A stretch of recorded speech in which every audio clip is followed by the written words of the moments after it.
Et donc, l'analyse à en tirer, donc, c'est bien de comprendre ce qu'il y a derrière l'instrumentalisation des proxys, parce que on voit bien en embuscade les gens, parce que si vous voulez, moi à partir de donc c'était aux alentours de 2000.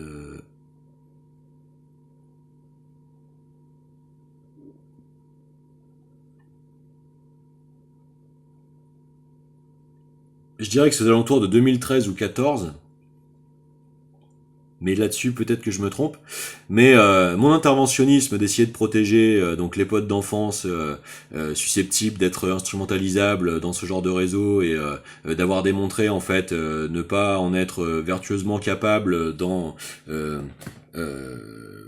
de personnellement en fait y faire transcendance et derrière ne pas s'adonner soi-même à des pratiques déprédatives etc que je vous ai décrites et que donc démontrer la nature du problème. Non, c'était pas des gens qui étaient en disposition de pouvoir encaisser, d'aller infiltrer, de s'adonner à certaines pratiques pour tel ou tel avantage stratégique éventuel. Non, c'était des gens qui finissaient par être pourris par ce genre d'appartenance à ces réseaux-là et qui du coup se mettaient eux-mêmes en fait à commencer à essayer d'opérer tout ce que je vous ai précédemment décrit. Bon, dans cette relation-là, moi je suis intervenu en fait faire le choc de conscience nécessaire.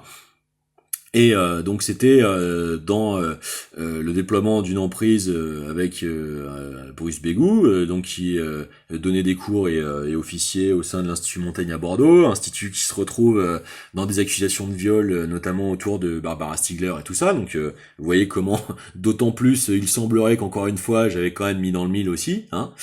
Parce que ça c'est pour quand même régler systématiquement son compte au costard qu'on essaie de me faire enfiler systématiquement quotidiennement depuis des décennies et beaucoup plus proactivement depuis 3 ans et demi maintenant, hein.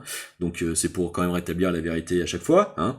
Et donc ce mec là il finit quand même par essayer de me positionner comme un néo-Hitler, hein. Et donc on voit derrière les ressucés, on essaie d'aller faire dire aux analyses du texte de Mein Kampf dans le texte, vous voyez comment c'est le même profil, ça se noie dans les logorées, les phrases, bon, bref, on voit très bien la stratégie de tentative d'installation en fait dans le paysage de levier à se dire oulala regardez il y a quelqu'un qui à l'insu de lui-même passionné de ses facultés d'intelligence certaines en fait un autre trouble qu'il habite dont il n'est pas conscient, vous voyez comme il est vraiment proto-hitlérien qui s'ignore malgré lui quoi, hein. Eh bien non, absolument pas, hein. Et je pourrais même argumenter beaucoup plus longtemps sur ce qui pourrait être véritablement à l'œuvre derrière tout ça, hein. Bon, je le fais pas, hein, parce que j'essaie de maximiser le fait, surtout que ce soit la sublimation, la transcendance collective en fait qui s'opère, vous voyez, parce que le piège qui nous est tendu, c'est la fragmentation du corpus social et l'esprit d'appartenance de corps républicains d'ensemble, transpartisans, citoyens français, hein, nationaux et non pas nationalistes, hein, au sens où c'est la spécificité en fait de l'universalisme à la française et sa vocation dans le monde. Et c'est pour ça que c'est ciblé au moyen de la cybernétique et de son déploiement, parce que si la France tombe, le boulevard est ouvert dans le monde pour le n'importe quoi, de la pure déprédation directe. On en voit bien actuellement la véritable teneur avec tout ce qui tente d'être décomplexé autour de l'horreur faite à Gaza. Encore une fois, c'est matriciel. Gaza, ça essaie d'être le précédent qui essaie d'être fait à l'histoire de l'humanité. C'était l'enfance du monde, Gaza. C'était l'endroit du monde où la plus forte densité de population du monde est aussi la plus jeune, hein. C'est-à-dire que c'est l'enfance du monde qu'on a massacré à Gaza. C'est ça le précédent qui essaie d'être fait là-bas et de revenir comme un effet de boomerang, être distillé dans toute la Méditerranée. Aujourd'hui, les flottilles sont interceptées directement depuis la Grèce. Hein, c'est plus Chypre, c'est la Grèce. Bon. La Grèce, c'est celle qui a pris cher en 2008, hein. Bon.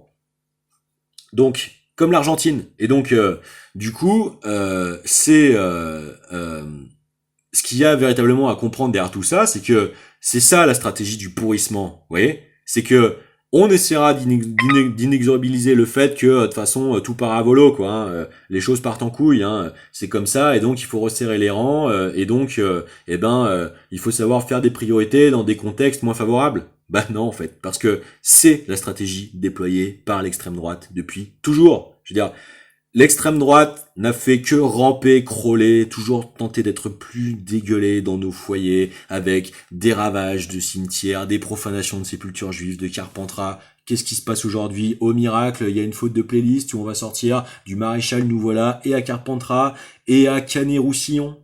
Hein, et il faut que ce soit bien appuyé par Sophia Aram qui va en faire des boulettes de viande dans sa bouche après sa provocation perpétuelle. Hein, et on serait assez demeuré pour dire oui Sophia, apprends-nous l'éthique, ô grande prêtresse, toi des sommets de la prévenance philosophique, ô toi la digne héritière d'Hypatie d'Alexandrie, au moins rien que ça. Accessoirement, prostitute de sérail, de pépinière à candidat Mandchou, capable de désirer essayer de te taper Arthur, quoi. Et de faire l'apologie d'un génocide effroyable, matriciel, parce que tu espères appartenir à la systémique qui essaye derrière de nous l'importer, hein, le délocaliser, faire de l'Ukraine et de la France parmi les destinations privilégiées de ce qui avait fuité déjà des dizaines d'années, qui est que, en cas d'effondrement, d'échec de la politique israélienne au Proche-Orient, soit des destinations de repli privilégiées. Pourquoi ? Parce que la communauté juive de France est une des plus denses de la planète. Bon. Quelle formidable couverture pour essayer de réinfiltrer tous les barbouzes ensectarisés depuis l'enfance, sociopathisés jusqu'à la trogne, hein, pour cacher la protection des effectifs et instrumentalisables. Bon, c'est ça, Sophia Aram, d'accord ? Bon. Donc, c'est ça qu'il faut comprendre derrière tout ça, si vous voulez, c'est que derrière toutes ces pinocchiades, hein, il y a véritablement les sociopathes, hein. Derrière Alice au pays des merveilles, il y a Mengele, hein. Parce que Mengele, c'était déjà le Cronen, en fait, hein, des Schneerson, hein, des Khazars, d'accord ? Bon, donc c'est pas être anti-judaïste, hein, que d'identifier parmi des confessions les éléments qui n'en ont rien, qui spirituellement n'en ont rien, et qui sont juste en fait des systèmes